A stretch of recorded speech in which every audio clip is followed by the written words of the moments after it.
Ufukwe wa Wadegu uliopo karibu na ikulu ya Magogoni jijini Dar es Salaam ni miongoni mwa maeneo nyeti yanayohitaji uangalizi wa mara kwa mara kutokana na uzalishaji wa taka mbalimbali unaosababishwa na mabadiliko ya tabia ya nchi.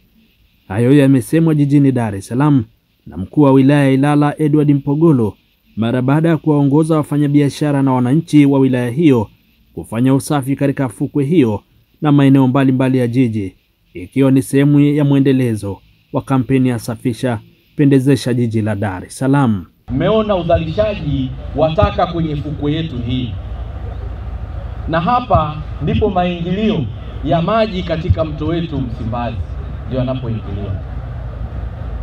Maana yake tunategemea kupata taka nyingi. Taka hizo zinakuja kuishia kwenye bahari hii. Lakini ubora wa fukwe hii ya Degu Beach ni fukwe ambayo ikulu yetu ipo kwenye fukwe hii. Hivyo kuna umuhimu wa pekee kwetu sisi kuhakikisha tunatenga muda wetu kuhakikisha fukwe hii inakuwa safi. Hivyo nimshukuru mkurugenzi wa jiji la Dar es Salaam, nimshukuru katibu tawala na watendakazi wote kuhakikisha fukwe hii imeendelea kuwa safi.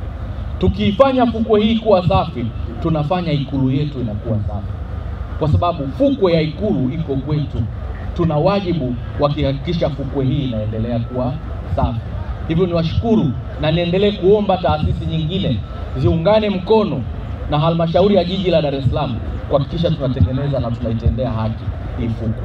Aidha, Mpogolo amewataka wadau wa mazingira kuendelea kushirikiana na wenyeviti wa mitaa katika halmashauri ya jiji kuhakikisha elimu inatolewa nyumba kwa nyumba na maeneo ya soko juu ya namna bora ya kutenganisha taka ngumu na zile zinazoweza kurejelezwa. Sisi kama halmashauri tunaendelea kuhamasisha kutenganisha taka zetu kuanzia majumbani. Na tutaendelea kuwa na kampeni hizi, na niombe taasisi nyingine na wadau wengine wote wa mazingira mje kwenye mpango huu wa halmashauri wa kutoa elimu wa utenganishaji wa taka kuanzia kwenye majumba yetu.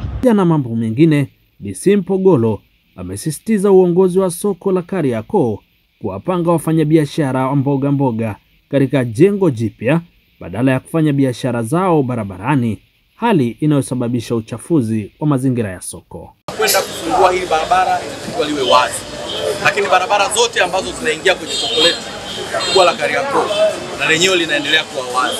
Barabara ambayo inaingia Shimoni pia nayo inatakiwa kuwa wazi. Lakini sambamba na hilo, kwenda kuhakikisha tunapangana na wale wanaotoa huduma wengine kwa wafanyabiashara na wale wanaokuja kununua.